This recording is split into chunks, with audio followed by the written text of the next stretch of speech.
What is your definition of wisdom? Well, Mr. Fancy Pants, best philosopher ever, how would you define a wisdom? And I feel like everything that I've talked about, everything in my life is leading me up to answering this question right here. Wisdom. What is your definition of wisdom? Well, my mind first goes to like the etymology, which literally means wisdom is what the heck? I'm blanking. What is all right? I ain't got nothing. I ain't got no etymology definition. This, that. Nope. Wisdom. All right, let's just go out the dome. My own answer of wisdom. Well, I guess the question in my mind is like, is experience needed to have wisdom? And then I was reading some past notes, and there's a note in there, and it's like to know, to know and not to act is not yet to know, huh? Learning, something about learning. Anyways, let's just summarize it. Kind of to learn you have to take action. That's the only way you can actually learn something. You can't just read it and be like, You have to actually act on it, is pretty much where this is going. And I think that's tied in with this whole wisdom thing, right? And in modern day society, we have access to so much information, right? There's like Instagram, TikTok, this, we're just, information overload, boom. And it's like, what is noise? What is signal, discernment, all these things, wisdom. And yeah. So, what is wisdom? It has to do with experience. It has to do with like hands on. You went through something and now you have this nugget with you.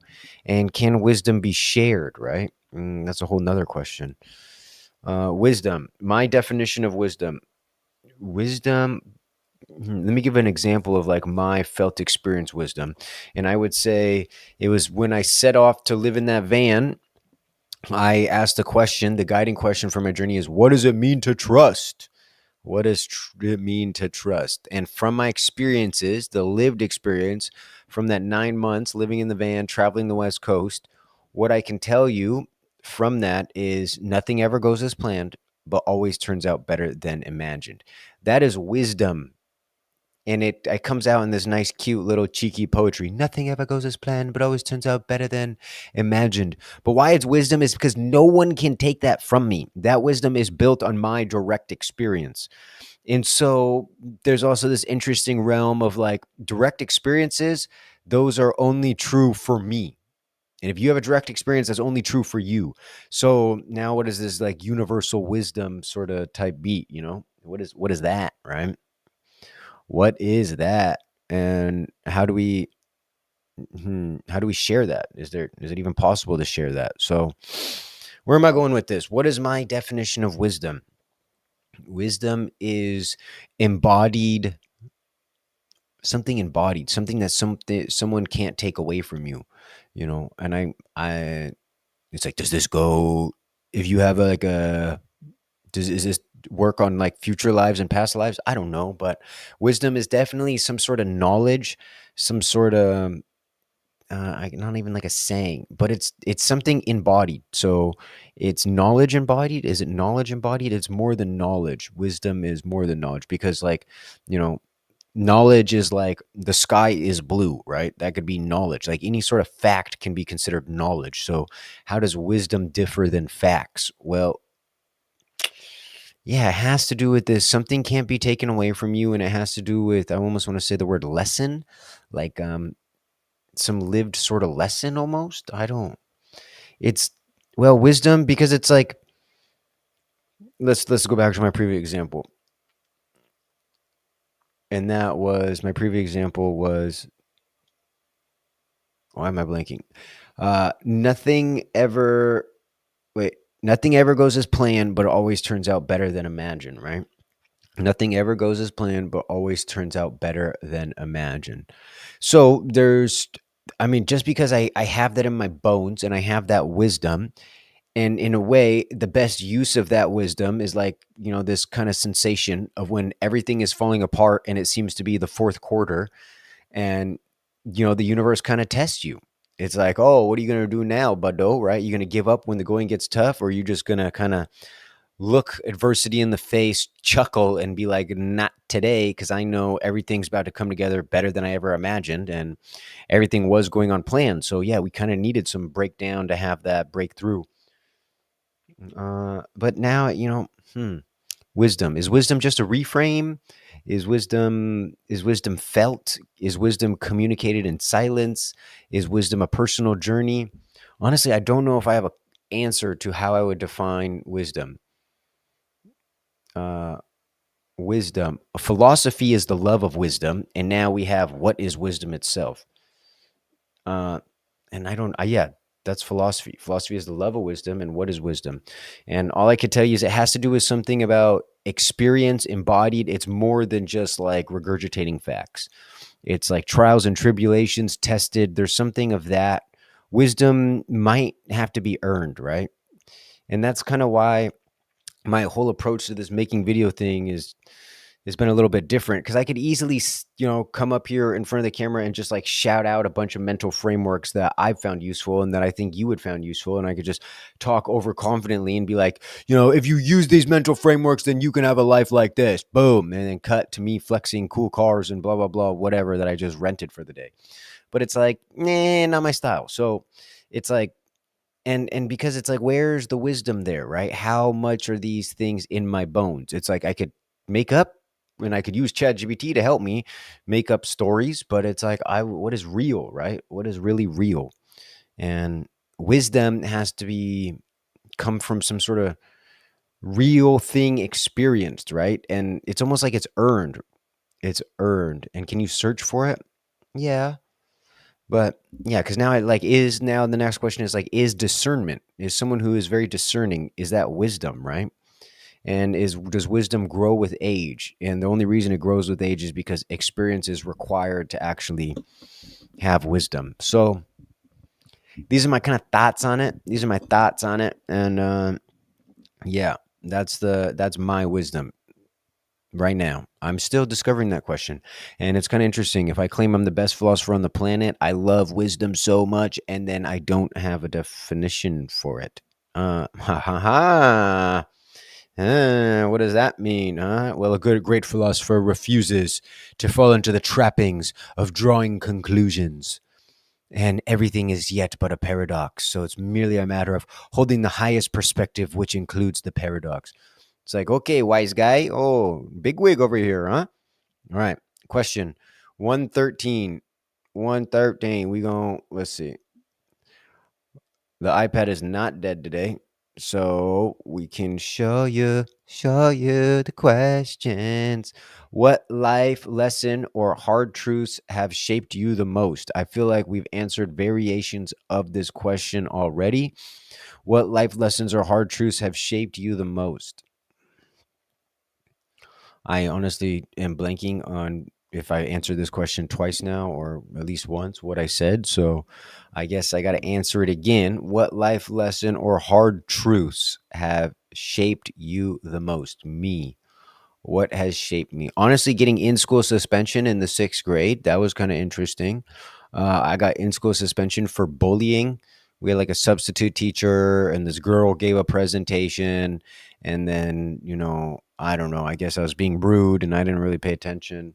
And then she ended up writing a letter in like crayon to the teacher, and then the teacher got the letter, and then he didn't really know what to do, and so all the names listed in his letter that said these were the meanies during the substitute teacher days, he gave that to the principal. The principal called all of us sixth graders in and was like, I'm gonna give you guys in school suspension, and you have to call your parents and tell them that you are going to be suspended. That was probably the hardest part. It was like me and two of my boys, and I think we all like took turns like crying as we had to call our parents. And so it's like, and in sixth grade, it's like, I'm too tough to cry now. And then all of a sudden it's like, principal is making you call your mom to tell your mom that you're a bully.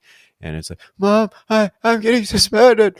And yeah, so, and the principal is kind of interesting lady, because she's like, all right, you guys have a whole day in school suspension. You're not going to go to class. You're going to come right here. You're going to spend 8 hours or whatever it was, like like here. And I think for like lunch, we got to go to like the library. We couldn't even go outside or whatever.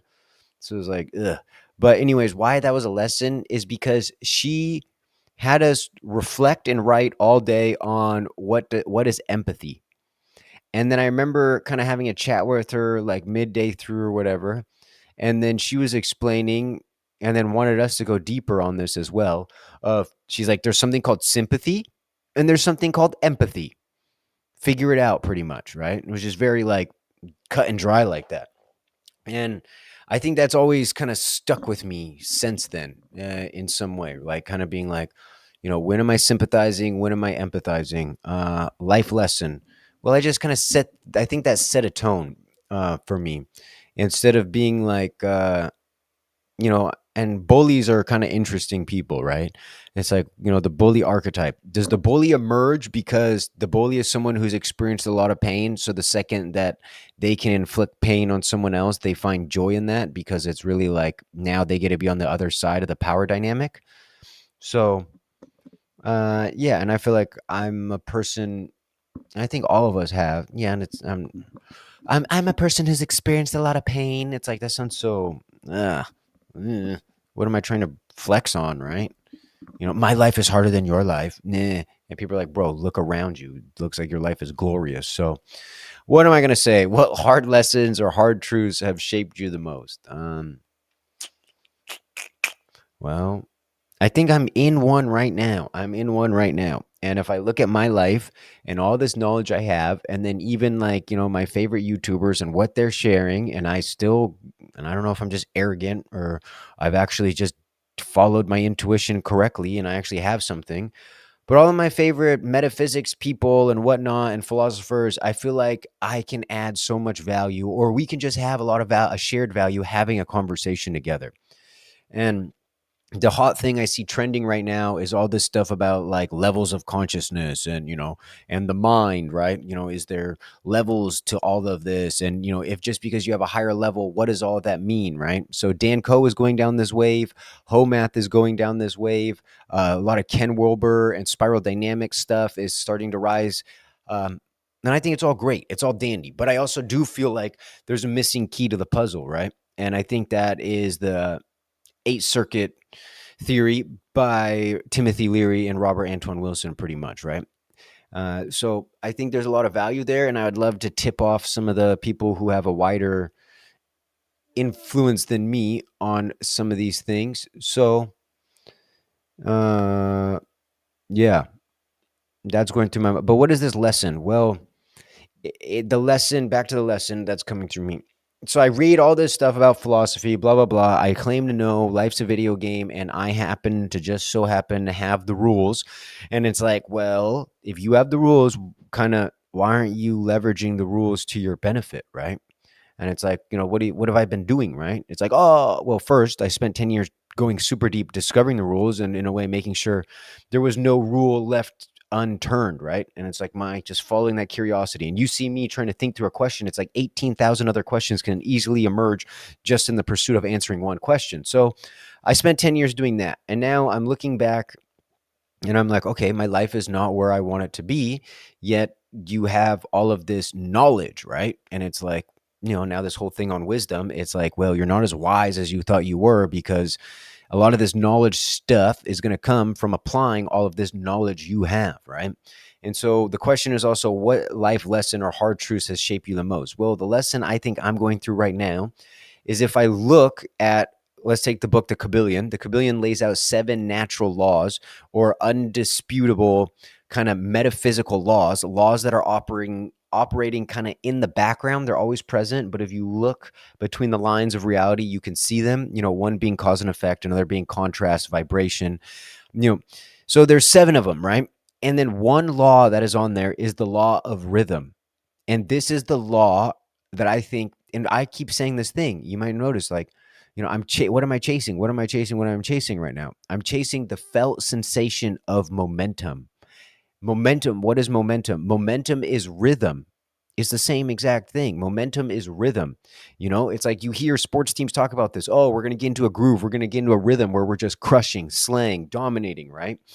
And so that's really momentum, right? And that's that upward spirally trajectory of rhythm, right? And that downwardly spirally trajectory, hypnotic rhythm, as I kept saying from Napoleon Hill's book, Outwitting the Devil. And it's like, if I look at everything right now, that is one of the laws I don't feel like I've ever given like a lot of attention. I'm just like, oh yeah, rhythm. Like, we go through times of days and seasons. Okay, next. But I don't think I've ever designed my life around rhythm. Like, what is my natural rhythm, right? And this is kind of where I'm at right now, is I'm starting to just log the times in which I'm doing things, because maybe there already is a natural rhythm in which I'm following. Because as I'm experiencing on the day to day, it's like my days can be very sporadic, right? Oh, I'm doing this, I'm doing this, I'm doing that, I'm doing this. And everyone's like, oh, priorities and do the highest priority thing and blah, blah, blah. It's like, I'm not doing that. I'm all over the place right now. Right. So you have this whole time management thing, which is like different area of study, stat maxing, which is like, all right, I got to work on getting that. But what is underneath that is this other metaphysical principle of rhythm. And I guess the hard truth that I'm starting to communicate right now to answer this question, what hard life lesson or hard truth is shaping you the most? Well, I think I'm being shaped the most right now by this lesson of rhythm. I'm taking ownership that, hey, because I've been taken by hypnotic rhythm. And I think this is what Outwitting the Devil, the whole book, is really about. It's like, hey, there's this law of rhythm here. And if you are not constantly designing your life for upward momentum, in a way, upward, to get the upward draft of that momentum, yeah, hypnotic rhythm is going to just toilet bowl you and take you down. And I think of, it's like, we can go into why this is, but it's like, I think of entropy, right? And like, you think of Jordan Peterson's teachings, his first teaching, right? If you look into the whole world of Jordan Peterson, and he's like, okay, where's the practicality of like, how do I actually start improving my life? He says two things. One, start telling the truth. And two, clean up your room. Well, the thing is with clean up your room, and it's like, we all live in some sort of, space. It's like, if we don't do anything, it just gets dirtier and dirtier and dirtier and dirtier and dirtier, right? And so it's like the whole thing of like, you have to work the system. Like me, I love to build a system, try to figure out how to build it. Boom, it's done. It's like Legos, right? It's like most kids love to build the Lego. The second the Lego thing's done, it sits on the shelf, right? It's like, you get it. But it's like, no, okay, we have this thing and now we need to maintain it, right? Just like a car needs maintenance, right? Well, your room has to be maintained clearly, right? And this takes energy, right? So all of this has to do with momentum, right? And if it doesn't get scheduled, then it's likely not going to get done because it will fall by the wayside. And, we're wired to conserve energy as well. So I feel like I'm in the process right now of realizing, okay, rhythm took my life in a place I didn't want it to go. And I also have this weird sensation that once I actually figure this out, once I'm actually crushing and I feel like I have a good rhythm underneath my belt, because I look at everyone in my life that's close to me that has, in a way, just on a simple level, more finances, more financial abundance than me, more cash flow than me. Every month, they're ending up more positive than me, right?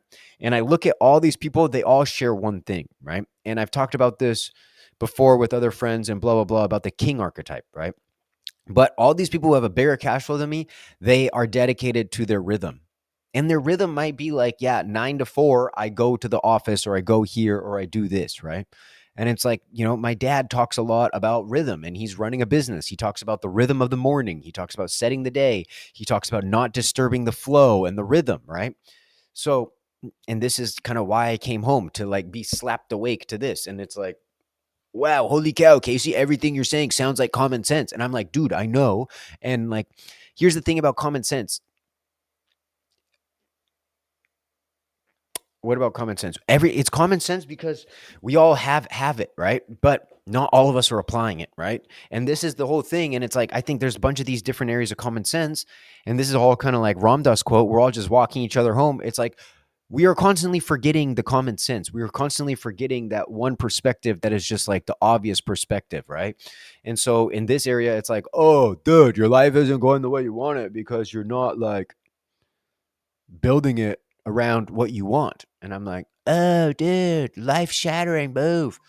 Uh, but it's like, yeah, and it's my own weird journey. But anyways, let's get back to the question. What life lesson has taught you the most? Well, I'm currently in the midst of this deep life lesson of learning about rhythm. And another way that I can say it is like, if you look at If someone was really trying to force me into a box, right?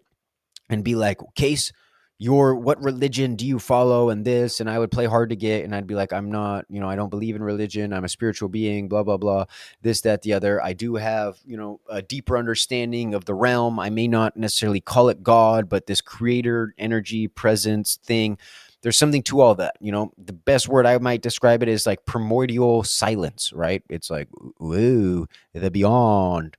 And so if someone were to keep pushing, the closest thing they might probably be able to get out of me is like, fine, okay, gun up to my head, you have to tell me your religion or I'm going to shoot you. Blah. Then I'd be like, I'm a Taoist. My life looks close to like a hardcore, like super hardcore Taoist. Because the thing is with the Taoist, it's all the go with the flow. Go with the flow. Just go down river. Just allow life to take you down river. And so, and during the time of the Taoist, there was also the Confucius. And the Confucius were not like just, give yourself to life and go downriver. The Confucius were all about structure, planning, being on time. So, and I keep feeling like I'm making this leap of like, okay, wait, I got to swing from being a Taoist to a Confucius, right? And, everything I'm saying is with a grain of salt because these are spectrums and there's things wider in there, right?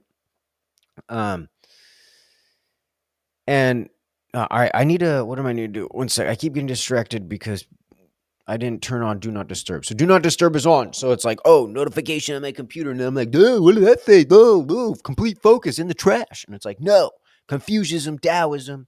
All right. Well, first off, I want to say someone could push back and be like, Case, you're not a true Taoist because a true Taoist would give themselves way more than you. Your whole like go down river, but it's like you got all this resistance and you don't actually give yourself to the calling of the now moment, which I'm like, okay, fair enough, blah, blah, blah. But it's like for the most part, I ideally am thinking that I do that, blah, blah, blah, whatever. So there is that whole Taoist perspective where it's like you just keep pushing it further. It's like, well, you keep giving. The root of Taoism, I feel like, is giving yourself fully, right? And what are you giving yourself to? To the now moment, to the task at hand, or to the being at hand, right? If you have a child, a crazy 2-year-old who's just full of energy, and it's like you come home from work and you're tired, it's like, are you giving yourself fully to that child? And usually what that means is like, I'm letting them take the lead.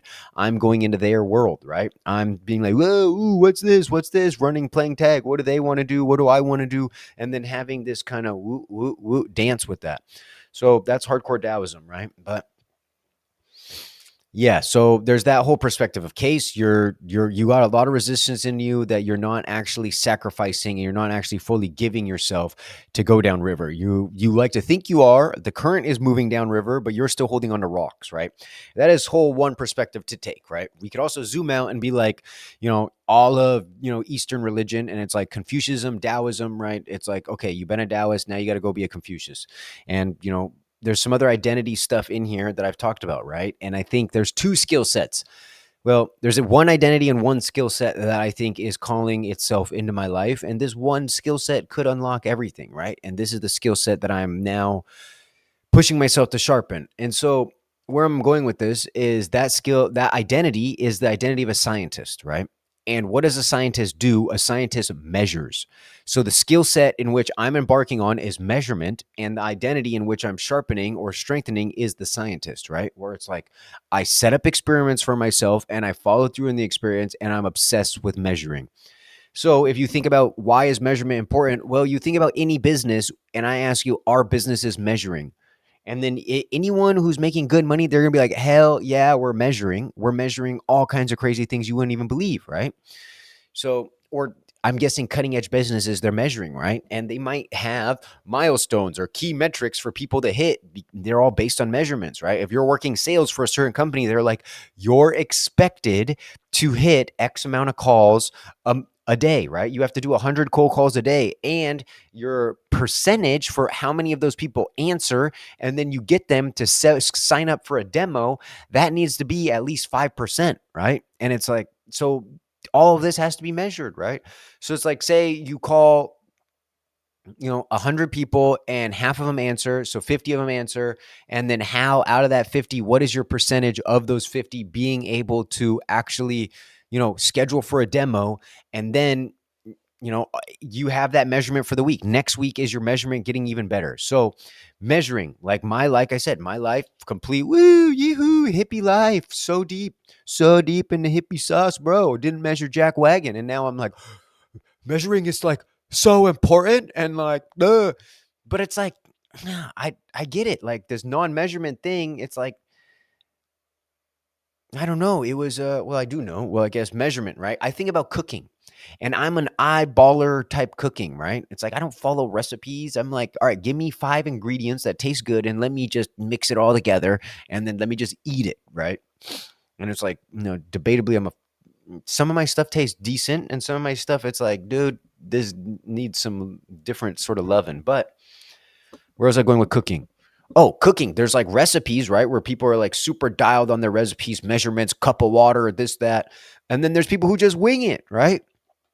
So I mean, if you think, I'm guessing most moms are just winging it in the kitchen and you grow up seeing that and blah, blah, blah. So where am I going with this? Am I going to start measuring in the kitchen? No, no, probably not anytime soon. But do I want to bring measurement back to my life? Yes. And how is this tied to some sort of big lesson I'm going through right now? Well, I feel like it's tied to rhythm. It's like I don't have rhythm of measuring, and now I'm building that rhythm. But I also feel like just in having the rhythm of measuring is going to unlock so much more for me. So, other big lessons that have shaped my life, I don't know. Right now, I don't know. This is what came to my life. I guess I shared the other one is like, what was I sharing? Nothing ever goes as planned, but always turns out better than imagined, right? That was something I learned. And yeah, this other thing I'm learning is momentum is huge, right? And I've always kind of been like, these productivity people are kind of like nuts. And now, as I'm like trying to grapple with my time and seeing how sloppy I am with my time, I'm like, oh, this whole thing makes sense, right? And so, yeah, I'm just in the middle. And I do really feel like everything I'm doing right now for my own life is going to be huge because I feel like I've taken ownership and control over a lot of areas of my life. But in a way, I've always wanted to kind of have this free flowy sort of thing, right? And now I guess I'm realizing it's like this free flowy sort of thing is no, I got to actually control my flow. It's not, I don't actually, yeah, the whole free flow, oh, let me just follow my curiosity and blah, blah, blah. It's like, that is coming to an expiration. And it's like by now I have learned what I prefer, what I like, what I enjoy. And now it's like, are you going to design your life around that and be like, this is what makes me feel good? I know myself and I'm going to build my life and I'm going to follow through on doing the things that make me feel good regularly. Can I have life on my terms and my rhythm on my terms? And that's nourishing for me, right? It's like, seems like that's what I got to go build now, right? Build a nourishing lifestyle where I am controlling my flow. Yeah. So instead of this like crazy up, down, left, right, unknown, it's like, yeah, just a little bit more consistency, right? Well, I just thinking, yeah, I guess I'm learning this same lesson that Napoleon was trying to talk about, Napoleon Hill, where he was saying, hypnotic rhythm. If you do not take action, set plans, and follow through on them, hypnotic rhythm, just the rhythm of life is going to put you in the thing. I'm right there right now. And this is the lesson I'm going through. I read the book and the book, was great. And I still talk about it all the time, but me, as far as like actually applying it fully into my life, me as far as reflecting of like how is hypnotic rhythm took me for a spin. Oh, and what are my plans to avoid hypnotic rhythm? Like, no, I never took that step. I was just like, oh, this is good stuff. Oh, and then I listened to what Kevin was saying, where he's like, yeah, Napoleon Hill did all that. And yeah, you don't want to read him. You want to read his friend, Clement Stone. This guy built success systems that never failed. The key word is system. Build systems and work your systems to stay out of hypnotic rhythm. And I'm like, oh, yeah, dandy. And I just been shouting that for the last year to all my friends. And now it's like, oh, I got to follow through on that advice. Okay, that's where I'm at. So that's the big lesson I'm in right now. And I feel like if I can unlock this, the sky is going to be the limit. And then there's another lesson in here. It honestly came to me yesterday. Big life lesson, whatever. And it's from a Drake lyric from his song, I think, Too Much. And he said, the moment I stop having fun with it, I be done with it. and he's talking about his rap career.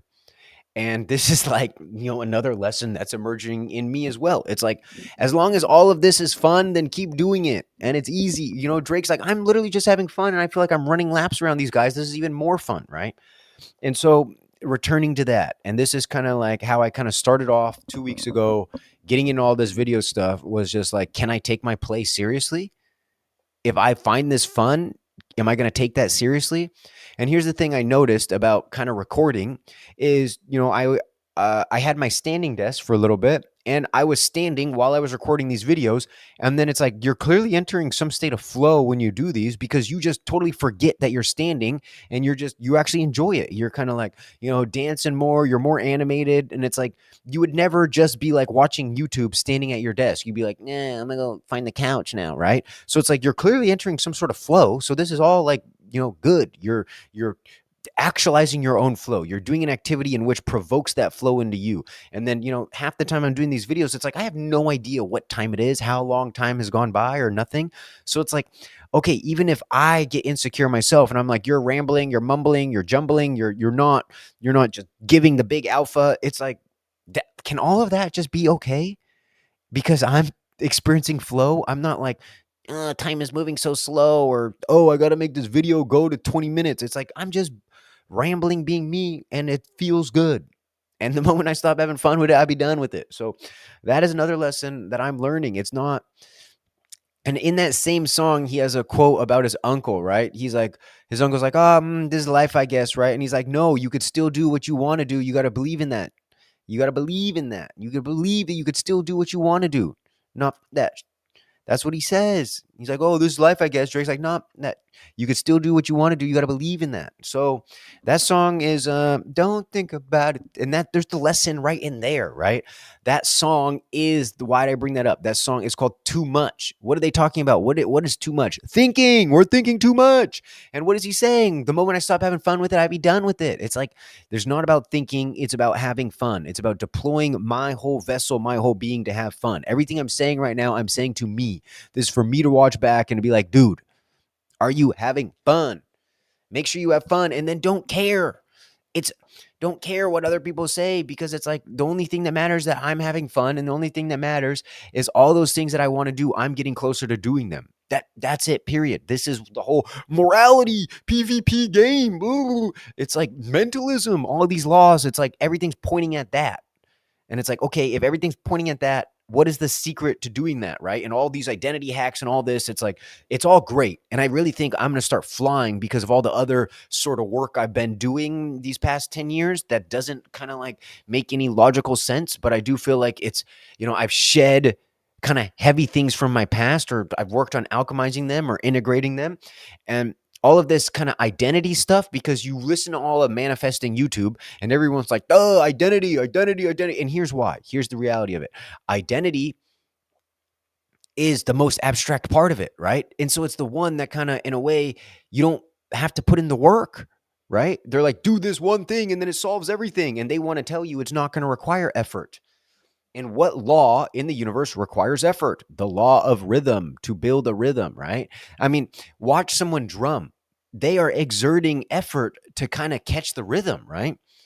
So, and musicians and all of these things. And yeah, so this is where I'm at. One, have fun. Two, rhythm. So, ideally, your life, and like, can I build a lifestyle around those, or build a lifestyle, build a rhythm around being and just doing fun things all day, right? Like, I just want to, at the end of the day, I want to laugh with my boys. I want to have fun with my boys.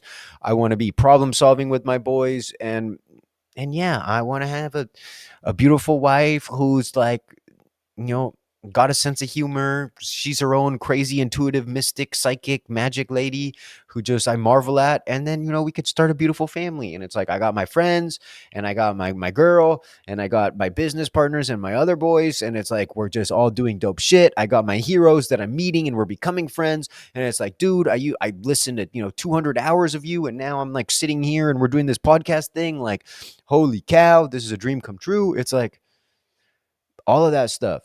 All of that stuff is coming. And I believe it's gonna be like bing, bing, bing, bing, bing, bing. And all right, here's something else. I'm just gonna flow. I know these questions, but I'm just gonna flow. So the I've been watching YouTube. Duh. Everyone's been watching YouTube. Okay, what have I been watching? Well, I've been following this like agency, like everyone, like how to build an agency and AI agencies and marketing agencies and video agencies and you name it agencies. And I saw the rise of what is his name, Serge. Amazing guy, Serge. I saw his old school content. This dude was doing like 20-minute videos back in the day. I literally watched this guy go from like his first 5K month to then the dude did like 500K a month, right? And I was kind of like watching him get his wheels going in the beginning. And then I'm like, okay, whatever. And now I see the new kids, right? Because I took a break from all that. That might have been like 18 months ago. And now there's a whole new wave of new kids. And I see what they're doing. And it literally looks like they ripped his script or Eamon Ghazi's script, using some sort of AI. They got the transcript and then they made their own they just modified it a little bit. And then now they're just on YouTube with a whiteboard saying the same thing that guy was saying 2 years ago. And it's just like rinse and repeat. They're just copying, right? Parroting. And I'm like, where's the depth here? So, and I guess this is just me trying to rationalize some stuff that doesn't even, I'm just kind of bored of it, honestly. Where I'm at, I'm bored of it. And then this is also why it's like this whole Drake energy, right? Of like, the moment I stop having fun with it, I'd be done with it. But also when Drake dropped this album, Drake was the hottest out. And debatably, he still is one of the best rappers, right? And for him, he's probably like, it's a walk in the park. And I think for me, I'm going to have that same sort of energy coming into this YouTube space. It's like, it's not a problem for me to press record and to give value, to go deep, to be personal. It's like to be authentically me. And I think a lot of my depth and other people, like, it is not there. I don't have anything that I feel like you can copy. It's like the only thing, and I'm not encouraging you to copy me either. I'm like, be authentically you, do the work to find that. And it's not easy because it's like you watch me here in these videos and it's like, do I really want to share experiences about my ex-girlfriend? And like, do I really want to be vulnerable about these things where it's like, I'm 30 years old, living at home? It's like, but I know there's strength in sharing all of that. And it's like anyone who's going to take my vulnerability as a weakness, it's like, I wasn't going to work with you anyway. You, whatever, you're still running up my views. Okay, now I'm being an egotistical D-bag, but let me just chill out here. Okay, so I guess, where was I going? Let me just rant. I'm about to run laps on all these noobs, bro. Okay, great, Case, great. Now, like, actually do it and stop talking about it. All right. You feel humble yet? No, I still want to tell them how great I am. All right. Well, then tell them how great you are. I'm so cool, bro. Bro, I'm so cool. All right. These young kids, they just be copycats, bro. And I be coming out bing, bing, bing, firing off that vulnerability, off that authenticity, off that bing, bong, boom, And who got it like that? And plus, it's like, boom, 2 hour long video. No problem. I cranked that. Right? What are these noobs going to talk about for 2 hours, right? I know where they at. He's like, why can't I rant for 2 hours? Because I done lived and I done read hours, many hours, and like living like full on, like, oh, I'm terrified of this, but like, whatever, let's experience it. Like, oh, talking to old people. I put more hours talking to old people than you. That's why I make better videos. What are you saying, bro? You don't even edit your videos. You can't even post a video. What are you saying? Yeah. Well, I'm gonna. And it's going to be great. People are going to love it. And I've been manifesting this. And now I'm like finally recording and I just like can't wait to press post, but I'm still scared, but I'm going to overcome it and slowly and surely. And let's go to the next question because where am I going right now? Big lessons, right? Big lessons. All right. All right. Everything I was just about to say, let's post something, you insecure little nugget. All righty. Next question. Back to some schwisdom. Whoa. What happened? Ta-da. There it is. Just a little delay, right? Hard truths. Hard truths about life. Well, I'm learning one about rhythm right now. And this whole like other lesson of like dealing with your insecurities. Like, what is that? Does it get better with time? But also like you got to be forced to look at it. All right. Question 114. How has your perspective on life and wisdom shifted with age? Japers. How has my perspective shifted? How's my perspective shifted with age? Life and wisdom shifted with age. The more older you get, hopefully, the more wiser you become. So this is like with a grain of salt, right? I don't know if everyone is like this because I think you could just get brainwashed along the way and then your life is just like, you're just stuck in some loop that has no depth, right? Where it's just like, leaf blowers in retirement, just need to blow some leaves and retire. Just want to blow leaves and retire, blow leaves and retire. And it's like, bro, you have no depth, or you're just a parrot that copies everything that you hear on TV and it's just like, ugh. All right. So but this is not about other people. I got to remember that. How has my perspective on life and wisdom shift with age? Well, what did I used to think? All right, let's just go 19 years ago. 19 years ago, I got to take a break from college. I went to Vietnam. During my time in Vietnam, I listened to Alan Watts, Terrence McKenna, Tim Leary, Ram Dass, all the philosopher bros. And I was listening to them for 2 to 3 hours a day, and I was there 5 months. So, I mean, hundreds and hundreds and hundreds and hundreds of hours of philosophy. That's when it all started. And what were my beliefs then? Well, my beliefs then on life. Mm, hmm. And how are they similar or different now? Well, I think the biggest thing that I've learned through my aging thus far, from beginning in my 20s, end of my 20s, it's well, where do I want to go with this? Well, let's just see something I'm noticing. And I think I was this character too, right? In 1920 area. At and now where I'm at is completely different. And that character I was at that young age, I was looking to kind of surround myself with like dope dudes. And then I wanted to like copy them and then be like them, right?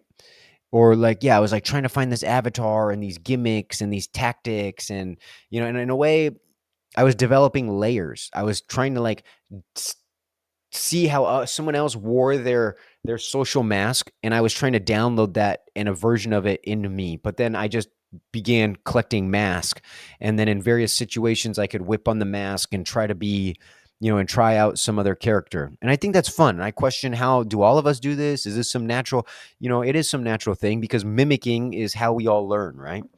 So I did all that, and I don't necessarily think it's wrong. I did all that. But where I am now is like, honestly, I'm moving in the opposite direction of that. It's like, wait, how do I stop this whole mask game? How do I actually throw all of this away? And how do I just be like me, right? Which is more like, who was I at 7 years old? Who was I at 6 years old? Who's that first grader version of me, right? Who's the kid who's like, who I have that vague memory of, sitting on the bus? Who's that guy at like, 6 years old? Who's he? How do I be like him? Not trying to be someone else. I'm not. So, how has your perspective on life and wisdom changed as you age? Well, I think that's part of it. And I think the biggest thing with wisdom and like where I'm at now, it's like whatever. And this is, I guess, yeah, we'll talk about this, right? A lot of people talk about like, you gotta kill your old self, right? You gotta kill your old self or something to become this new self in this like past future sort of self situation, right? But really, you have to incorporate. It's like you can't actually kill that past self. In some way, shape, or form, that guy just gets like reincorporated. Like you get everything, and I guess, okay, maybe we'll say this, right? I guess maybe at 19, starting to study philosophy, all these things, and I was like, oh, and this is still a big part of my things I say all the time, right? It's like the best story has to win in my mind. The best story wins. I don't care if it's made up or whatever. It's like, let's talk about the best story, because usually that is not only a high perspective, And okay, let's not use high perspective because that needs some explanation. But the best story always wins. It's more fun, and it's usually leads to a more of an optimistic outlook on life, right? And so if the best story always has to win in my mind, the best story always has to win. The best story always has to win. So when you go around shouting that from rooftops, what happens is now everyone begins to be like, well, the truth is subjective, right? The only thing that matters is the stories I tell myself, right? Which is all subjective. Everyone is right from their own point of view, right? And so you're like super deep on that. And then you go and you start being like, oh, life starts unraveling around you. And you'll be like, oh, I thought truth was just all subjective. And then you get to this place of like, oh, truth might actually be objective. There might be actually be objective truth.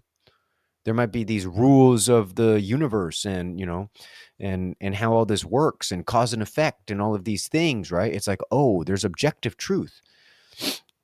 And then when you get to that level and actually to be able to sustain like, oh, and starting to have the lens and to unlock the glasses to look at life through objective truth, you realize through the law of mentalism how the subjective truth that I am caught on or was caught on and still am and other people are, oh, now there's a law in which can explain why subjective truth or the thinker thinks the prover proves is reality. And, we could call that mentalism and, other things of that nature. But now here I am. It's like, okay, let's say I push to the absolute furthest of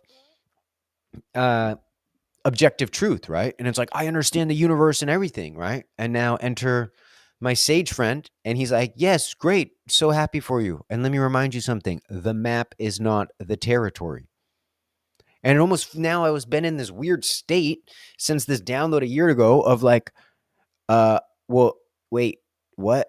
And it's not like everything I did in the past was useless because I'm in this thing of like, wait, why did I need to learn all this stuff? And now it feels like I'm forced to regress. Now I need to like, wait, the map is not this objective truth means nothing. And what is like really what is really happening to me is it's like all of these thoughts, all of these ideas, it's got to be infused into the now moment, aka your behavior.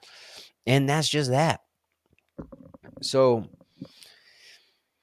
it's not that like, yeah, I don't know. I feel like that was not the best example I could have give, but I haven't really talked about this too much. So this is my first time. And, as you could probably already tell, if you've been listening to every single video up until now, it's like, I tend to revisit ideas, but I feel like every time I revisit it, I'm adding something new. And then I kind of like to lock around some very kind of poetic-y kind of mantra, like what is my mantra?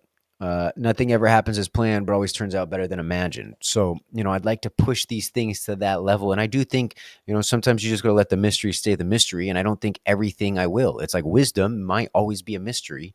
And right now, my current thoughts on it, it's like it has something to do with something embodied. And that's that. Knowledge embodied, maybe? I don't know.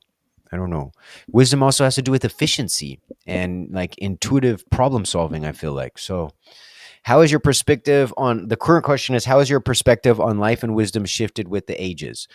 Well, I guess as you evolve, there's something to this whole evolving thing and things change and you're kind of asked to hold bigger and bigger and bigger paradoxes. Yeah, I'm trying to well, I am in the process of swallowing that pill. And yeah, it's not always regression, it's just different. Yeah, it's well, also like I think of this spiraling staircase, upward spiral staircase. So I think at times it can feel like regression where it's like, oh, I've been here before. But we have to understand we're in this big spiraling staircase, so it's like everything is different. I mean, if you think about my life thus far, in my 20s, I took 3 big trips. And it's like, go out into the world, blah, blah, blah, whatever, do these things. And then it's like, come home and it's like, whoa. So it's like, in a way, I've been here before. I spiraled like this before. And I could see that's why, family members are concerned in a way. They're like, oh, you've been here before. But in me, it's like everything is different. And then it was like yesterday, I was reading notes from last year of like, how I was going to set up the year. And then I like a lot of the things I never followed through on. And then if you look at how my life has been designed these past 2 weeks, it's like, and then you read those notes and it's like, it just took me a year to get going on actually following through on what I said I was going to do. But it's like, there's nothing new. And it's like, why was there this sort of delay, right? How do we speed up the delay? And shifted with age. Well, mm, I feel like let's share another thing with age perspective. So I had at a very young age, at 19, when I was in Vietnam, I had probably the most trippiest experience of my whole entire life. It was more intense than any psychedelic sort of experience that I've had. And this was all done on breath work. And during this breath work sort of thing, it was like I became uh, like a ship in a way. And then as I was just doing this intense breath work sort of thing, it was like I was blowing all the clouds away.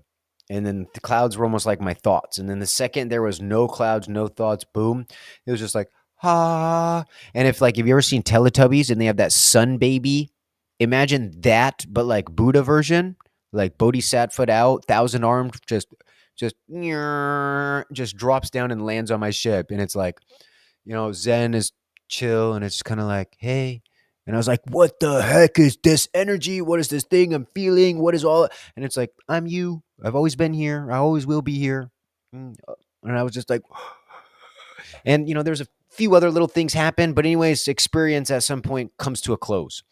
Well, then after that, it was like breath work, breath work, breath work. And then I got so angry at breath work and rage quit because it was like I was trying this expectation, right? It was like I'm doing breath work just to get to that experience, right? And then there came a point in my life where it's like, you know what, Case? I may never experience what I experienced there ever again. But it's not that I can't, like, because that is so real for me. Like, even when I just said it, it's like so strong in my mind and it so readily comes to the imagination. It's like that in a way is always there on demand now. That bodhisattva version of you is on tap in a way, right? And it's like, kind of, how often are you tapping into that? How often are you provoking that memory, that recall, and then what are you doing with it, right? Now, what am I speaking into existence with that?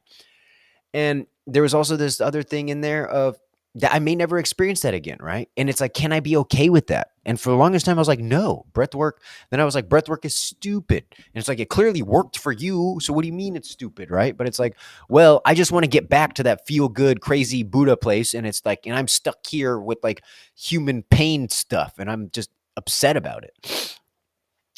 So there's some wisdom in there. It's like some experiences, can we really cherish them because they may never happen again? And nothing ever goes as expected, but always turns out better than imagined. So when I sat down to do that breath work session, I wasn't looking for that. I didn't know. I was just reading a book called Polishing the Mirror by Ram Dass. He describes an exercise in there. And I was like, screw it. I'm bored of reading. Let's try this exercise. I tried this exercise once when my dad was sick and he was like the same house as me. And then I started doing this weird hyperventilating stuff. And then in my weird mind, and we never talked about it, I'm like, I think he felt better because I breathed. Yeah, definitely. And so like, boom, first experience, just super big ego trip. And then next experience, it was like all alone. And it's like, oh, let's try this. And all of a sudden, like, boom, get obliterated by this, the Teletubby Bodhisattva. Just boof, just came to me. And I'm like, whoa, how do I handle this? And now it's like every time I do breath work, it's like, that's where I'm going. I'm going to Teletubby Bodhisattva land. And then it's like, doesn't happen, doesn't happen, doesn't happen, doesn't happen. And then I just rage quit breath work altogether. And I'm like, duh, I want to go to Teletubby Bodhisattva land. And now this is just hard. And in a way, it's like, can you be okay with that? Can you marvel at that? Can you see the beauty in that? Is the experience more beautiful because it only happened once now? Well, what is all? So, how's your perspective of age over wisdom and all these things? And life is this beautiful thing, and age is interesting. Because I also think when you're young, like early 20s, and especially if you have a kick-ass social life, it's like you feel like the party's never gonna stop, right? And then you're like, man, like you're proud of yourself when you take a weekend in. And I'm here to tell you, like, at some point the party stops. And then that's why like Vegas exists, because you want to get those feelings back, that high school party, whatever, baller, this, you want to feel that way that you did. And now it's like the only way to actually feel that way is to like spend thousands on a bottle in the club so people recognize you. But it's like if you were cool in high school, it's like you go to the party, everyone's like, yo, what's up, bro? This, you already were a celebrity. And now it's like now you have to just spend boatloads of money to try to get that feeling back of like what was it like? So where am I saying with all of this? It's like wisdom, I think, is similar to that. It's like we can take things for granted, and then looking back, it's like, whoa, that was actually really magical, right? That was the time. That was the time. So, did I answer this? Wisdom grows with age, kinda. Well, it has to embody, and there's this game of paradoxes, right? So I don't know. I feel like today we're at what 51 hour, and I had 3 questions. That's it. Somehow I rambled whatever on just these 3 questions, and I don't even know after kind of thinking a little bit about what I just said if anyone like were like straight line at the question. So that being said, instead of being like, "Ugh," I'm gonna. Well, I guess I need to get that up too. But now I'm gonna jump to question 115, and I'm gonna try to do this more because we're already at an hour, and I got literally 6 more questions. I'm gonna try to be like, "Ugh," wield my brain to just punch direct wisdom into the ether. All right. 115. How do you still hope to learn or understand better? Huh? This is an easy one. 115. What do you still hope to learn or understand better? Well, knowledge without action is not wisdom. It's nothing. Zero. It's garbage. So it's not garbage. It's not garbage. I'm here to prove it's not garbage because I got a lot of knowledge and I haven't took action on it. So it's not garbage. So I shouldn't say that. But what do you still hope to learn or understand better? Well, it is this on this whole route. And it's like if you look at my notes from a year ago last year, I was writing this at the end of all my notes. And it was pretty much like this exact thing. Knowledge without action is not you don't learn. You're not actually learning if you don't act upon what you learn about. So that's I hope to just continuing to understand that.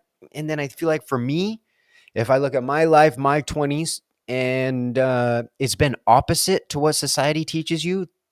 And I feel like, yeah, but I do feel like it's been the right thing.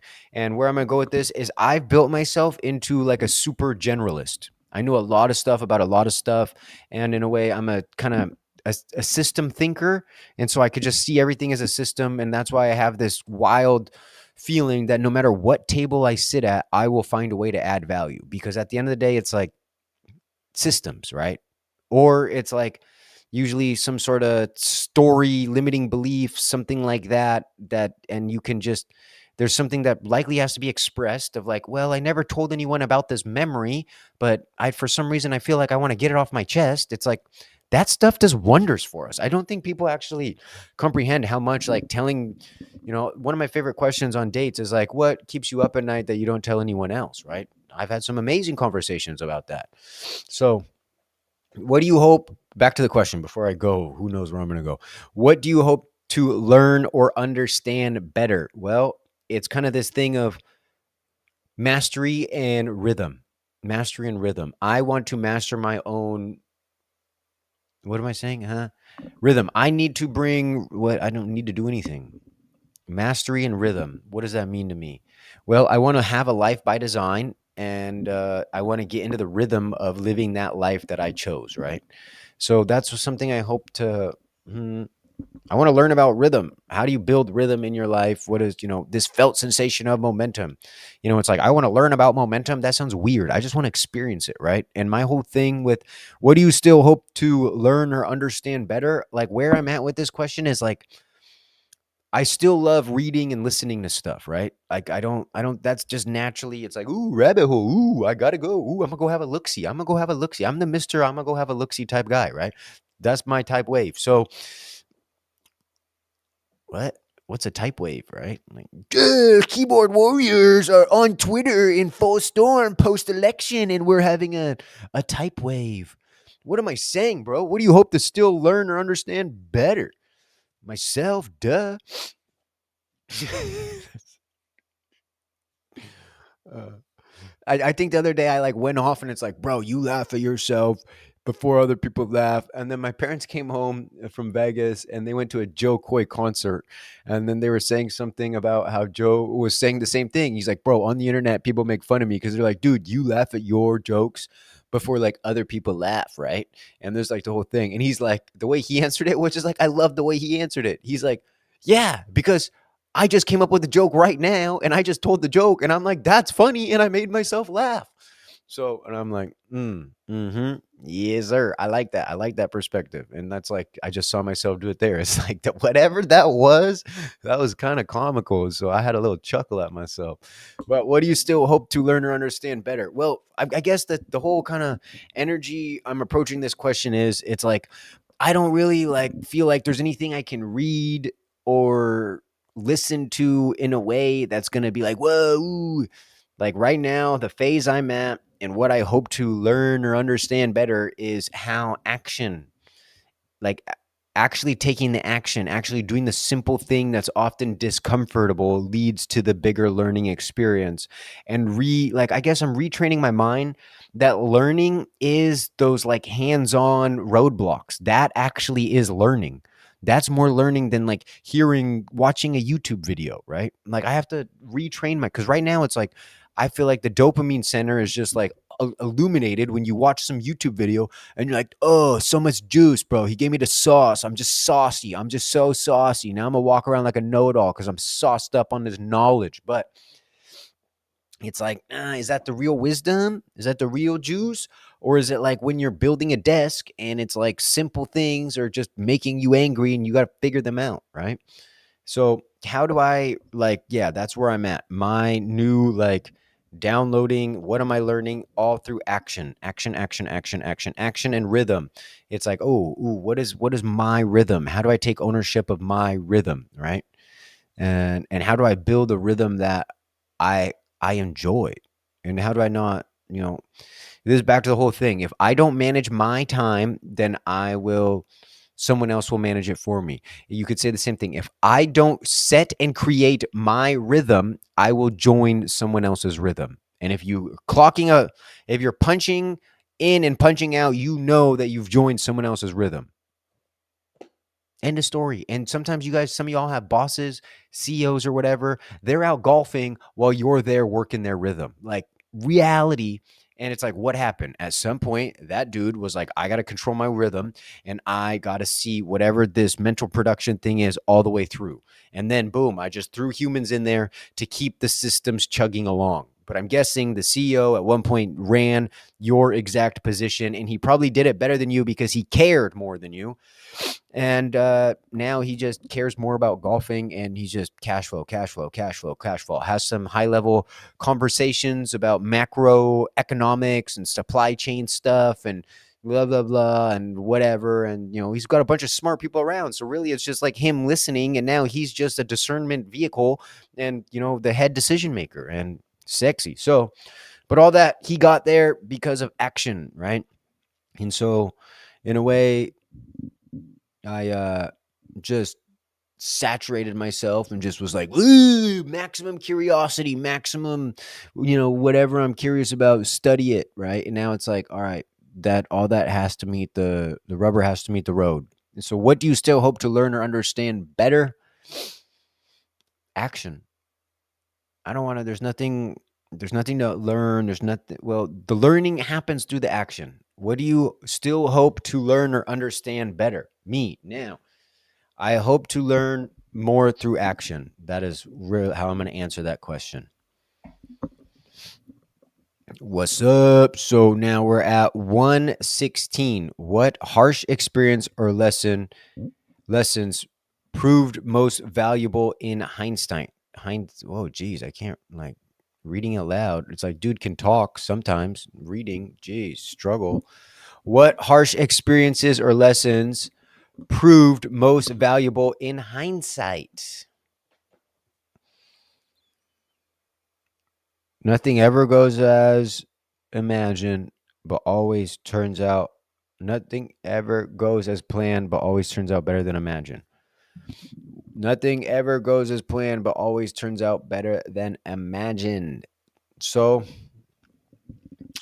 Yeah, nothing is coming to my mind right now. Harsh experience, lessons most valuable in hindsight. I mean, that is the hindsight lesson right there. It's not going to go as planned, but it's always going to turn out better than imagined. A different lesson that it's like I'm just now stepping into is in that thing. Nothing ever goes as planned, but always turns out better than imagined. Well, here's the big, huge thing. And I'm talking to myself in all of this.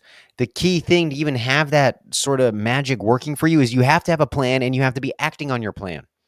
You have to allow the universe to co-collaborate or just infuse itself into your plan, which is like my plan, and I'm trying to stick to it, and what is happening, and then it's like woo, you surrender to something, then all of a sudden, boom, more beautiful than you ever imagined. So yep, there's a lot in there. What harsh experiences or lessons provide most valuable in hindsight?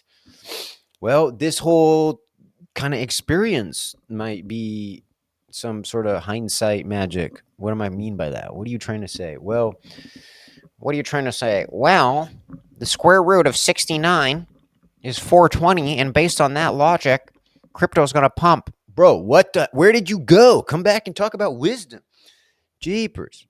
What what in the jeepers? All right, just gonna repeat it one more time. Nothing ever goes as planned. Parentheses, stars, asterisks, quotations. But you gotta have a plan. You gotta be following your plan. But and it always turns out better than imagined. So that's the juice right there. That's that juice. Drink that. Put that in your kid's sippy cup. You know. You heard me. You heard me. So I'm not thinking of anything in hindsight, but clearly it's like I know that. And here's another one. Here's another mantra for you. Big mantra. What harsh experience or lessons provide most valuable in hindsight? Well, here's one for you, hindsight. Here's the mantra, and that is oh, that's embarrassing. I lost it. No. Okay, it's back. It's back. It's back. You ready? You can never connect the dots looking forward, only looking backward. Boom, baby. And I live these things. I can't think of anything right now because it's like the fourth, fifth time that something like this just shown up, and then I just start rambling. But bada boochie. All righty, 117. 117. Oh, whoa, whoa. What assumptions or beliefs have you shed over time? Oh, this thing is back. We're so back here. We're so back. So back. That cow farts are bad for the world. I think I'm shedding that belief. Freaking cow fart psyop got me good, bro. I got opted by the cows psyop, right? You all want to know why cows are sacred for real in India? You want to really know? You want to know? So do you get this? Cows poop, right? Cow patty. Guess what grows out of cow poop? Psychedelic mushrooms. Bro, if you had a cow and you didn't kill it, you could just microdose all the time. That sounds pretty sacred to me. So I'm like, I need to get a cow and I just got to wait for it to poop, wait for the mushrooms to come, and then I'm going to be lit. So they're like, duh, duh, duh. So, anyways, what assumptions have you shed? What assumptions or beliefs have you shed over time? Well, I think one right now that I'm like shedding is this some sort of belief on like being selfish is bad. I'm in some alchemization with my relationship and myself around selfishness, right?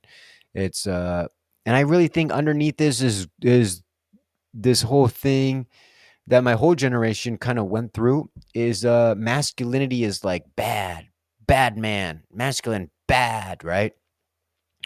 And yeah, so I'm like returning to like unscrewing myself from all of that because it's like, oh, masculinity bad. Well, I'm a man, and then like, anger and stuff, and then it's like bad, bad, bad, and I'm like, morality. That's why morality kind of helped clear my head out a little bit, right? It's like, wait, did I steal?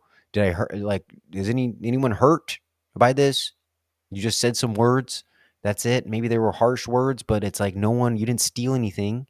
So it's like, I'm okay. No, this person just can't handle me. So there may be the issue. Maybe they should get out of my life. So What assumptions or belief have you shed over the time? Well, I only want to talk about over time. Oh, in my past I was so cool. It's like, dude, I'm not necessarily. I'm in it right now. I'm swimming in the deep, right? It's like, what assumptions? Masculinity is bad. Like, I think I carried some traits of that, and I'm like, what is masculinity, right? Masculinity. I don't know, because also like, it's like, what is masculinity? How would I define it? What is femininity? How would I define it? And it's like, I don't even know how I would define these things, honestly. But I also like, my life has just been boys, boys, boys, boys, boys, right? It's like I'm the oldest of five boys. Just, just I love. That's all I know. All I know is like hanging out with the boys. I've only dated girls who've only had brothers too, so they only know boys, boys, boys. So it's just like, that's interesting. Yet I'm over here like, I don't even know what masculinity is. Ugh. Well, I'm sure I do. I could dig something out, but that's not the question. The question is, what beliefs have you shed over time? And yeah, I'm on this like selfishness thing, right? Oh, narcissism, and you don't want to be a narcissist. And, I think the other day I was talking about this is like, where does narcissism and this whole like morality thing, where do they bump heads, right? And are they tied? Are they linked? Is that how we can do that? Because, well, this whole selfishness thing, right, it's really interesting because we also have the quote, the best thing you could do for anyone else is work on yourself, right? And then there's that other quote, right? It's like, if you're trying to change someone, you have the heart of a tyrant, because smart people are too busy working on changing themselves and building things, right? So, how does that come, being selfish, right? It's kind of like, everything I do has got to be for other people and meh. And then it's like, I totally understand acts of service and all of these things, but I'm realizing the vehicle for all of that to actually manifest is through me. That's it. If you want those things to manifest and you're holding those dreams, and it's like, what, you're going to sit around, wait for them to happen? It's like, at some point, you got to just grab life and just be like, woohoo, let's go. You're just like, all right, open the bull cage. Let me, let me see what I can do out there. Just open the pin. We'll see what happens. So, uh, yeah, and there's, I guess it's kind of like this please disease, right? Oh, it's this evolution of that. It's please disease, and now what's level two? It's like, selfishness and this and yeah, part of everything I'm experiencing right now is, I feel like part of that, right? Uh, we have to put ourselves first. We have to be nourished by our environment first before we can nourish others, right? And there's like this whole wounded healer thing, and it's just like, nah, I don't want it. I don't want to deal with it. I want to be like, I'm nourished. And I'm reminding myself, it's like, I don't owe anyone nothing. I am a debt-free human being. I don't owe anyone nothing. That's it. I don't owe my parents nothing. I don't owe my brothers nothing. I owe no one nothing. Nothing. And I have to remember that, because it's like, I think the fear mechanism starts pulling these loved one characters into my mind. And then it's like, oh, what about them? And what about this? And what about that? And then it's like, yeah, I'm going to be scared because of them. That's really what I'm doing. Right. And so I'm just looking at that more clearly now. It's like, no, you're not doing it because of them. That is a story you are telling yourself. That sounds like, you're some, great, loving, good person. It's like, why are you trying to be a good person? Why don't you just do what you want to do? And when you do what you want to do, and you are grounded in morality, I want to just do what I want to do. And I'm not, my intention is not to steal or hurt anything. I want to play basketball. I want to, go in the ocean, and it's like a warm ocean, and I want to cuddle some beautiful being that's like we're gonna have a relationship, like I want. What are you saying? But anyways, it's like, I want those things, right? And that's okay. And if I gotta be like, I'm not getting them here in my hometown, it's like, that's fine. Just be like, boo, let's go find it. Where's Dora? Let's go find her. Like, yoo because I can do that. And it's not like, oh, you're being selfish and this and yeah. It's like, who cares, dude? Like, what is it? Oh, you're being selfish. You need to stay home, and because of this, this, and this. Like, that's all just a story. And what is that story? Is that story underneath getting me to do inaction because I'm scared? Am I telling myself this family, you don't want to be selfish story because of fear? And now I'm just like, the fear is just cloaking itself as like altruism. Like, so I'm in the process of looking at altruism as just fear in a cloak, because it's like, dude, you've always wanted to do this thing, and now it's like you're going to tell yourself, oh no, you got to help so and so, so that's why you can't live your dream. What the heck? And this is like that. We'll go back to the Drake sign. Don't think about it too much, too much, too much, too much. He's like, my uncle's like, oh, I guess that's life, I guess. Let me just help out the other ones because that's just life, I guess, right? No one cares about me. And he's like, no, you could still what you want to do. You got to believe in that. So I'm coming back to that, right? And I think, like, here, let's read it. We haven't read it today. Let me get more fired up, more fired up. We're going to read it. It says, grant me the clarity to see how I spend my time, the discipline to prioritize what truly matters, and the wisdom to balance my responsibilities with my well being. May I find peace in my efforts and inspire others through my actions. I have to keep living my life and just trust that will naturally inspire others. I don't think you can have the intention of, I want to inspire people. It's like, what are you going to do now, right? It's like something hard. It's like, go then, go and be honest about it, right?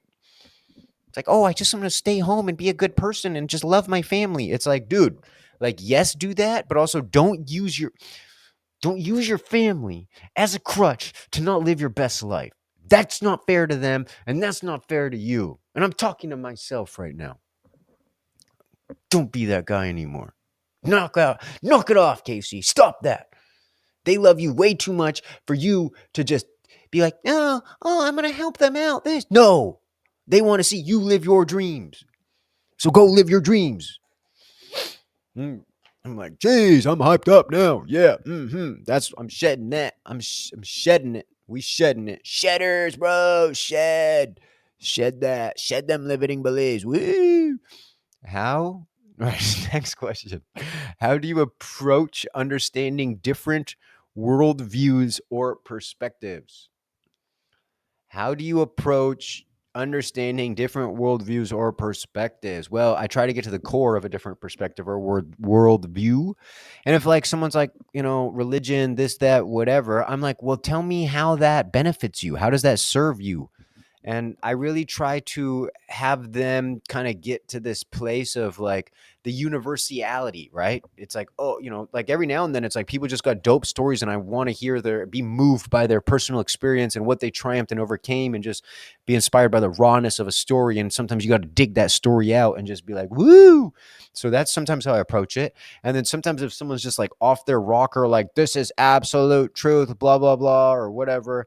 And truth is an interesting one because it's like we all have this craving to understand, like, why do we exist and meaning and I got my thoughts, but everyone else has their own thoughts. And yeah, and then where did these like collide and this, and that's what I'm looking for. So it's like, how do I like get them talking enough to find a golden thread, and then get them like, then once I can connect to their golden thread, usually it works in something in my brain. And then it's like, how do I kind of give them a few puzzle pieces, or take my puzzle pieces that are like other concepts I have that are starting to hum around in my intuition, and then form those into questions to get them to keep feeding more and more dankness out of their mouth, because every human being is super freaking wise. Sometimes they just have to have the right person sit there and help them fish out their perspectives. And then also, let me preface all of that because there are some humans where it's just like, you have no depth. You sound like you're parroting the news, and I'm bored. At the same time, I feel like people may feel that way with me. It's like, okay, you're not parroting the news, but you're parroting a bunch of dudes you found on Twitter, and I could be bored with you now, right? Because it's like you just do cerebral, just mind f, and it's like, just give me that, make your heart beat, make my heart beat, hoorah! All right. How do you approach understanding different worldviews or perspectives? Well, here's also the thing: as someone who reads, like, if you've like actually read like hundreds and hundreds of books, if reading has been part of your life, then you'll know this. Usually, you understand the other person's perspective and not always, with a grain of salt. But if you're a dedicated reader, if you're dedicated to philosophy, if you kind of understand, it's really the foundation of argument, really. It's nothing else. If you understand the foundation of argument, and this is kind of how it is, and it works like this, and being a system thinker really helps get you to this level. But what am I going to say now? Debate. Let's go with the debate thing. To win a debate, I usually have to know your perspective better than you know your perspective, and that's how I can win the debate. Because now I know all the holes in your argument, right? And now I could just sit back, listen, listen, listen. If I really want to, it's like, what about this? What about that? What about this? Or when I go to finally have my turn to pitch, oh, what are your thoughts on this? And I want to pitch the complete opposite thing, the holes that I know in their argument, because usually if I've already been like, oh, thought about that, because it's like my mind is just like, what about this? And what about this? And what about this? And I'm always trying to poke holes in stuff. Bing, bing, bing, bing, bing, bing. I'm obsessed with just, let me just try to poke holes in this. Let me find where it breaks down. Where does it logically break down? Where does this not hold true? Let me just pew, pew, pew, pew, pew, pew, BB gun, just firing shots, putting holes into things, just do, do, do, do, do. Psychological ideas. And in that pursuit of being like that, you start to tussle with a lot of perspectives, and then you begin to like start holding paradox, because you realize, every truth might just be a half truth, and maybe we have to look at this whole spectrum, not just the black or the white. So along those lines, how do you approach understanding different worldviews or perspectives? With open ears, ideally first, because also we have to remember everyone is right from their own perspective. And if you just are the guy who's always like, you're wrong, then it's like, that guy sucks over time. No one likes to hang out with him. And yeah, how do you, like, honestly, how do I approach it? I try to get them going deeper. I'm like, ooh, tell me more, tell me more, tell me more, tell me more. There are some people where it's just like, there's nothing more for them to tell me. And my kind of gauge of this is how emotional they get over certain things, right? When does the logic drop off, and when are they just like trying to vent about emotions, right? So, and this is, if you study the eight circuit theory of consciousness, right? Prometheus Rising is the book, Robert Anton Wilson is the author. I mean, you can't communicate to someone who's on a different circuitry. So right here, we'll go this hand. This hand is, let's say, second circuit, all emotional, right? All about feeling safe and territory. And here's all about logic, all about positioning, right? All about, and collaboration too. So you have these two differences. If someone goes emotional now, boof, it's hard for me, who wants to stay logical, to have this conversation without like us getting into some, no, I'm right, no, you're right, no, I'm right, no, I'm right, no, I'm right. It's like, no, I'm right. Or I have to be like, okay, yeah, yeah, yeah, yeah, yeah, yeah, yeah, yeah, yeah, yeah, yeah, yeah, yeah, yeah, okay, okay, you always know, you know the best, you're the best, oh cool, yeah, of course, of course, of course. And it's just like, ugh, ugh, ugh, ugh. I'm just saying that so you just stop and you just chill out. And I usually make it worse by doing like, yeah, yeah, yeah, yeah, yeah, yeah. You usually make it worse, right? With this stupid look on my face, really just get under their gears. But I like to get emotional too, just like in the bedroom. What am I saying? Just jokes today, huh? Just, oh, big philosopher guy, huh? Just full of jokes, eh? Getting emotional, huh? Well, no, I'm human too. I get emotional, and usually it's mostly around like my insecurities get triggered, and I'm like, rage. And now it's like, all right, how do you make peace with your insecurities, or just face off with them through some sort of practice to just be like, it's actually a strength, bro. It's a strength. It's not an insecurity. I actually love it. And you just, Superman. So, all right, something like that. But back to the thing, different approach, different worldviews, perspectives. Keep on digging, ask better questions, go deep, deep, deep, deep, deep. Try to get to the core, and then try to connect that with something that's in my core to be like, ooh, because usually they're going to give me a new, unique way in which I can weave my own story of truth. So that's that. And then if it gets emotional, then kind of like you might want to move out of the thing, because otherwise it's like, nah. And then remember that that line of wisdom tends to be very true, and that's why it's like if conversations get too emotional, how can we like alchemize this in a way, or change the vibe up a little bit? Because the wisdom I was about to drop is, people don't remember what you say, they remember how you made them feel. And I mean, poke holes in that. You see for yourself. Don't ask anyone but yourself, is that true? think about people that you really like, you really love, is it because they said all these great, crazy things, or is it because they made you feel some sort of way? And yeah, yeah, something in that. Alrighty, where we is at? We is at 119. What complexities around life and human nature still mystify you? Absolutely nothing. What complexities around life and human nature still mystify you? Probably my brain and how I'm like, you're gonna do this thing, and it's like it's important and it's serious and it's fun and it's amazing and just like do it. And then all of a sudden there's something like, oh, squirrel, oh, boom, out of the house doing other random stuff. And then it's like, come home at the end of the day. I'm like, oh, that thing that I said was a high priority and was going to change my life and was so meaningful to me. Yeah, I just didn't do it. That's honestly what mystifies me the most. I'm like, how, bro? What the? But I don't know. Does it get easier? Does it get better? What is that whole? What complexities around life and human nature still mystify you the most? I am super curious about this whole light. What is the thing, right? The quote I think is either I think let's see, Jack Cruz said this, and I think I saw Naval retweet something. But I think Jack Cruz said humans are the only species smart enough to create artificial light, yet the only species dumb enough to actually live under it. So, and then also it's like I need to do a deep dive into like the mitochondria. Everything I'm picking up right now is all about like what is the hottest science on mitochondria health? What are the hottest protocols around boosting mitochondria health? I need to go deep on that. So I don't fully understand the mitochondria's role within my own body and my own system and stuff. I just seeing like little squiggly pink things from like I don't know bio 10 years ago like so I need to understand I want to understand light, what is that whole line Cruz is talking about, and then what did Naval say in alongs with light? LED lights is like the seed oil of lighting pretty much, right? It's the yeah. So complexities around life and human nature still mystify. It's like UFOs, is that human life nature? I am still curious about free energy, Coral Castle, how the pyramids were built, some things like that. But it's also like I'm very much still cool with letting the mystery stay the mystery.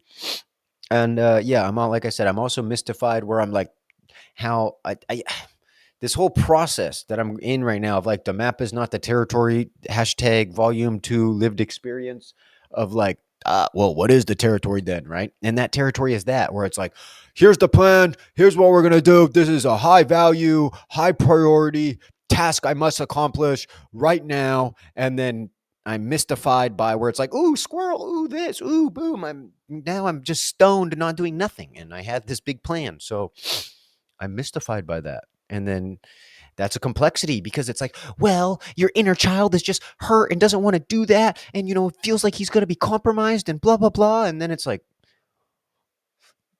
complexity. And this is why I like my answer to this sort of thing that I'm tussling with here. And I think Blake said it best. Blake LaGrange, check him out. Pretty cool dude. He said, simplicity is addressing discomfort, and complexity is soothing pain. So, like I just said, oh, well, why didn't I do the high task, the high priority task that I said I was going to do? And then I'm telling some story about, well, it's because I'm Sagittarius and it's because the moon is like this. And it's actually better for me to start it next week, which might have some truth, but also might not. And it's like, oh, because this happened to me when I was 7. And it's like all of this stuff is just more narrative to soothe my pain.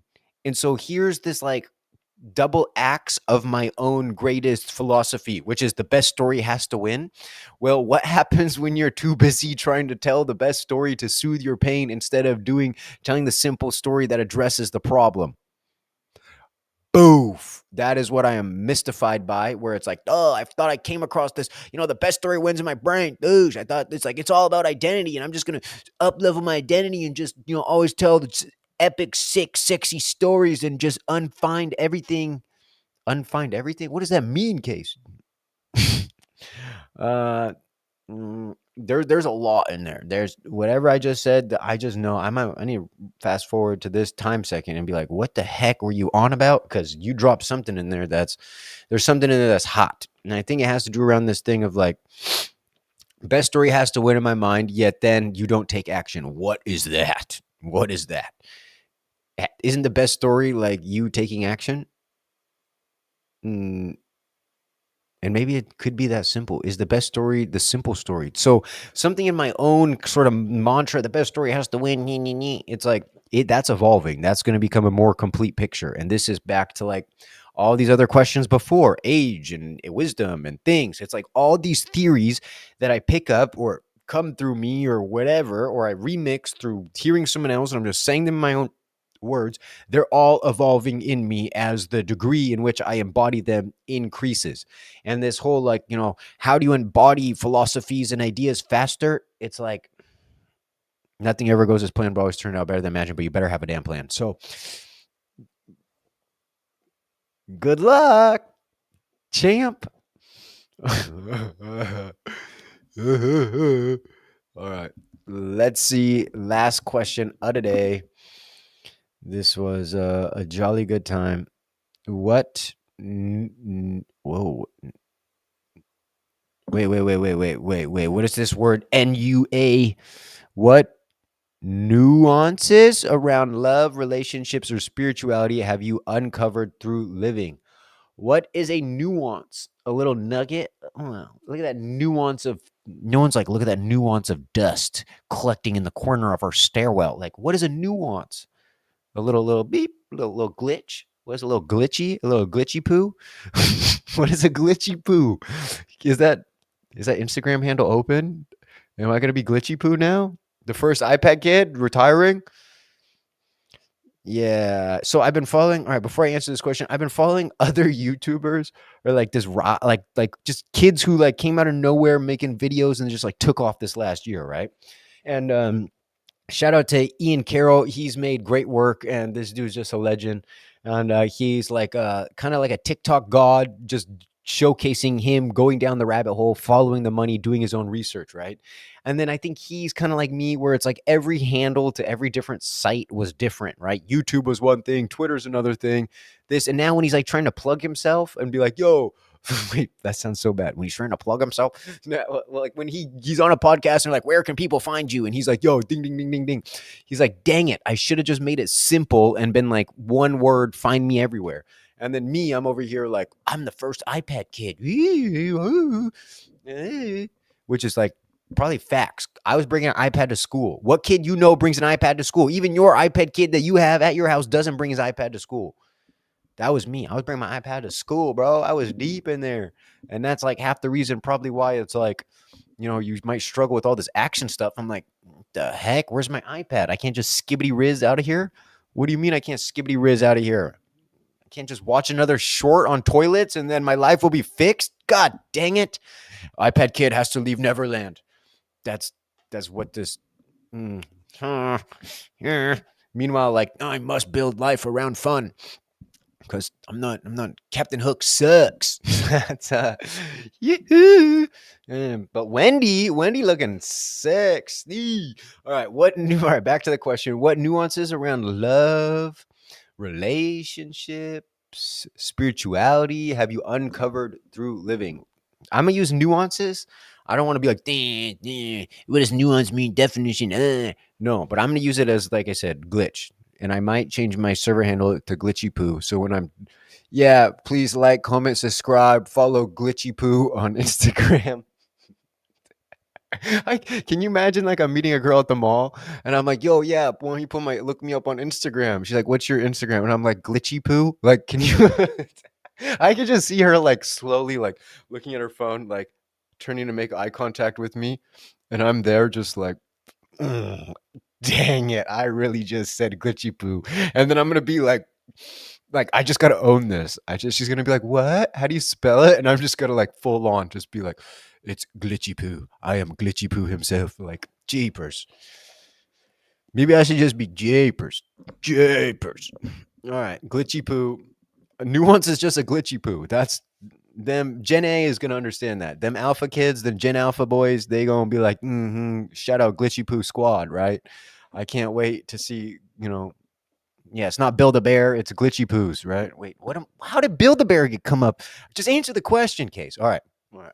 What nuances around love, relationship, spirituality have you uncovered through living? Absolutely. Nuances around love, relationships, spirituality. All right. Is there any glitches on love? I don't know what love is. I don't. I don't. Love, this idea just keeps sticking with me. And it's like, love is.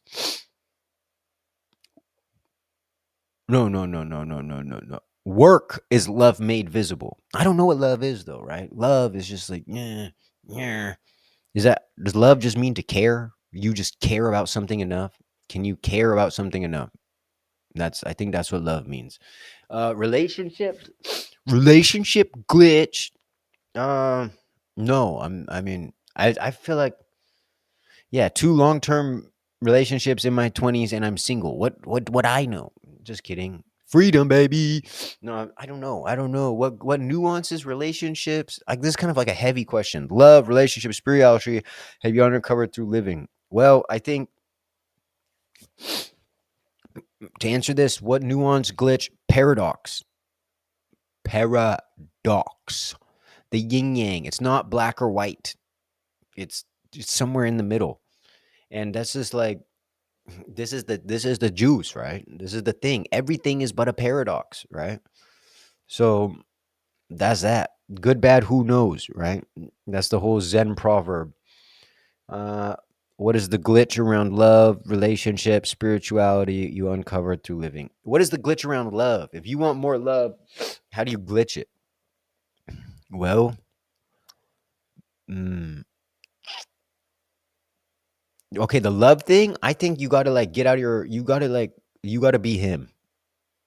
I think the glitch around love, and you're listening to a single man, by the way. So like, let me try to tell you about love, but um, wait, what is the glitch around love, relationship, spirituality have you uncovered through living? I know the glitch that fits into all of these. Eye contact. That's the glitch. Can you be fully present? Shaktipa, right? Poof. Energy transference through just poof, through that.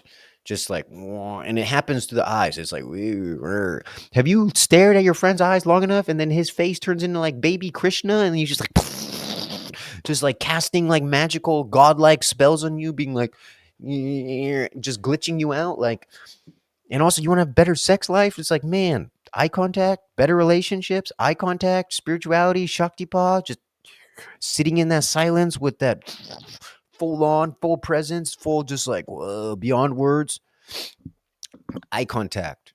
That's the glitch. The glitch to all of this whole game is eye contact. They say eyes are the windows to the soul. Well, are you utilizing that?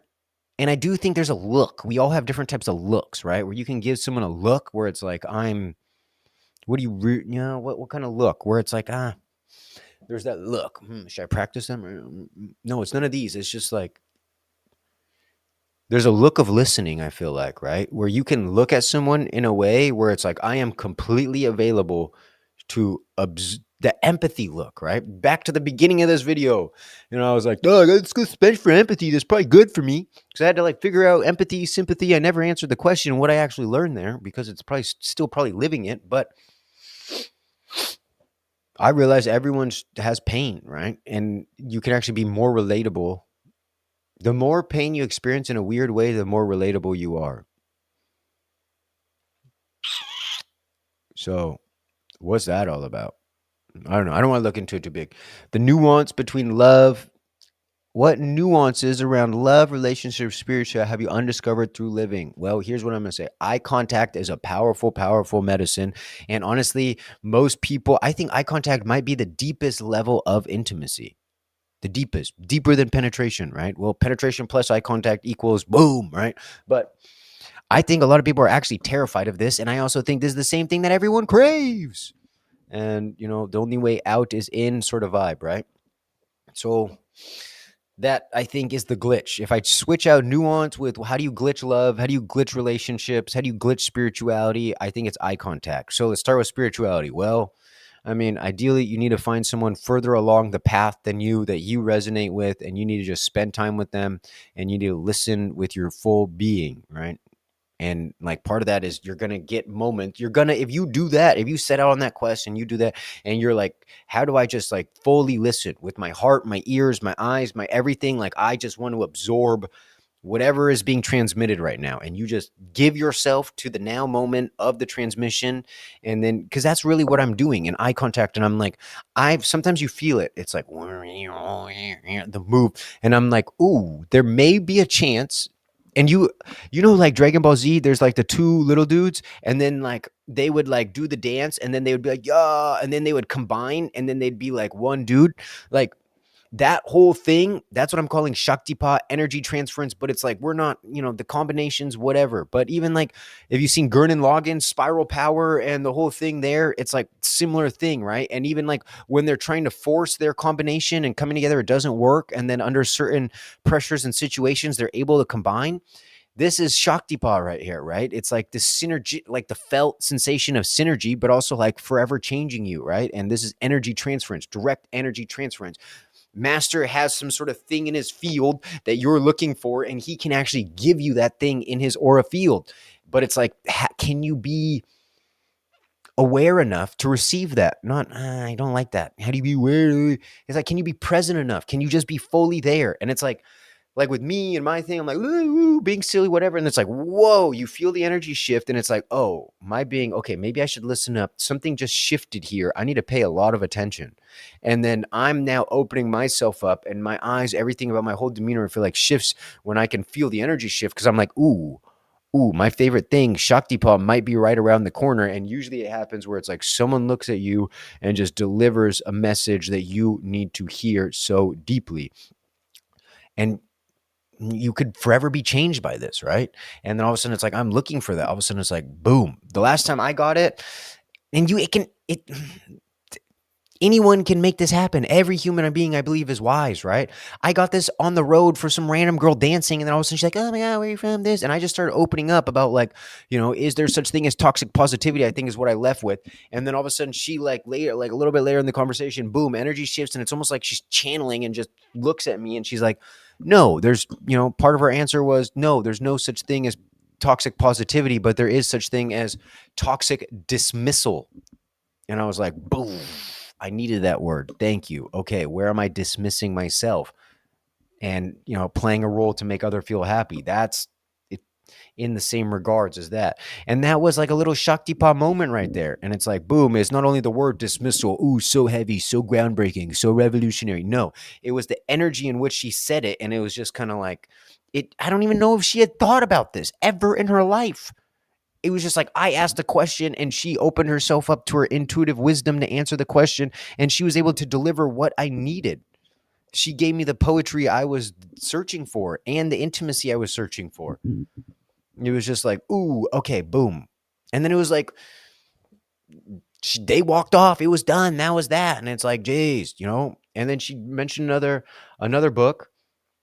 And it's like clearly she's been on her own path, because the book she mentions was like The Lazy Man's Guide to Enlightenment, which sounds like it would be right up my alley.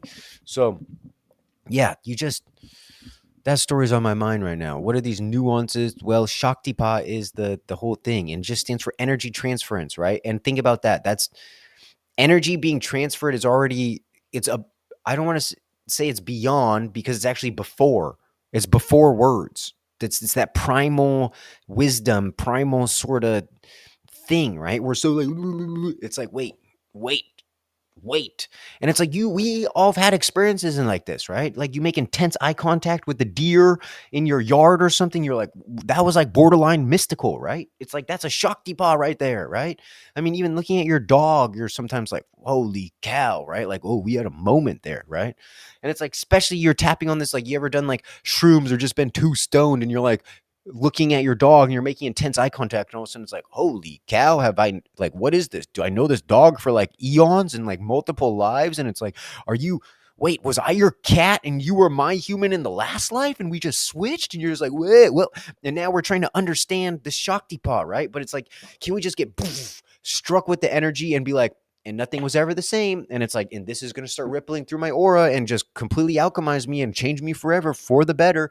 And I'm just here for the journey and I am grateful for that human being. And we usually had a role to play too, where it was like I showed up with the intention to listen, to discover, to find, because like you got to call it in, right? And we just don't know how the answer is going to appear. Nothing ever goes as planned, but always turns out better than imagined. Like you don't know who the messenger is going to be for that question. And ideally, you have a question that's just been constantly baking in your noggin, or you have 1,000 of them, right? Thousands of questions baking in your noggin. And divine messengers show up in the right time to answer them. And that is why the map is not the territory. No, that's not why. There's more to that. And I don't know why I even tried to bring that in there. Just let the thing be the thing. What is the glitch to love? Relationships, spirituality, it's eye contact. It's the consciousness, awareness. How do we actually share this with one another? It's just stare at each other, eye contact, get uncomfortable with it. Here's the thing with eye contact that no one wants to talk about. When you hold eye contact with someone, I know they can see everything. And now and this is why people get nervous. Because one, they know in the eye contact, it's like there's no hiding. There's no hiding. When I hold eye contact intensely with someone for 5 minutes, there is no hiding my insecurities. Those are all going to come out. They're going to see those. They're going to experience those. They're going to do this. The other person, same thing with them. And so when two people can actually meet each other with super intense eye contact and just like be in that space, it's like, whoa, now this is how you start to understand vulnerability as a superpower. Because you'll notice if you actually try to do this and looks more intently and stuff at people, and even if you're like, at the music festival thing and you end up in the booth where they're doing the eye gazing sort of thing, it's like people with darty eyes looking away. It's like they have something to hide. That's it. They have something to hide. And I only know this because I've been there myself. I had things to hide. And then it's like, as you kind of hold that eye contact and you surrender, and it's just like, yeah, it's okay. It's okay. Then all of a sudden you realize that vulnerability, the thing that you're trying to hide, is actually a strength. So it's funny I'm saying all this and I still haven't posted a freaking video. So let me look at myself real quick. Hey, dude, you right there, you take your own advice. Okay. Your insecurities are strengths. Just dust them off and package them differently and talk about them like you love them, not like you're freaking trying to run from them. All right. You got that, sir? Yes, sir. Why was that? Why did I do? Yes, sir. Why don't? Yeah, bro. Yeah. Why do I gotta go like high pitch, softy all the time? Jesus. I'm like, meow. All right. Nuance, Shaktipat, energy transference. The secret, the glitch behind all the things that we want is actually no words at all. And as we get deeper into this thing in my map of consciousness, you'll see there's 3 ways in which we actually learn, or we're programmed, and that is through imagination, affirmation, and trance. And ideally, if all 3 are present, and people are like, "Oh, trance, this, that." Well, and then what am I arguing right now in this nuance? And ideally, you can say what I just listed right there: affirmation, imagination, and trance. Those are the glitches to spirituality, relationships, and what is the other one? Romance. iPad's a black screen, but whatever those 3 were, that is the secret. Those are the glitches right there. Affirmation: say nice things to your loved ones that you actually genuinely mean. We have no idea how someone else feels unless they express it, and like just express it. And just asking how someone is doing and like showing that you care like that it's a big thing. It goes really far, even though you think it's small. And then like if you genuinely care, then stop asking, "Hey, how are you?" Right? I like to ask, "What's exciting?" Ask them a slightly variation of, "Hey, how are you?" Because that just shows a little bit more that you care. And then you're also in a way tailoring the conversation. What's exciting now? I'm already tailoring the conversation to go in an upbeat direction. So it's some of these little hacks that make all the difference, but it's also just me bored having fun. Hey, how are you? Oh, good, good. Oh, and now what? We're talking about the weather? No, not my reality. So I got to take ownership and I got to ask better questions. All right. So nuances about the affirmation, imagination, trance, and really with this Shaktipa sort of thing I'm getting at, it's like that's that kind of like, can you make yourself present enough to that primordial silence that Shaktipat. So there's something to all of that. I would say Shaktipat energy transference is probably overlaps most with trance. And how in a normal conversation through eye contact can we get into a trance-like state to receive divine information from those we love most, right? And then yeah, there's this whole other world that we're not going to get into right now, but I know there's believers out there that think that people can cast spells on you through intense eye contact and stuff, but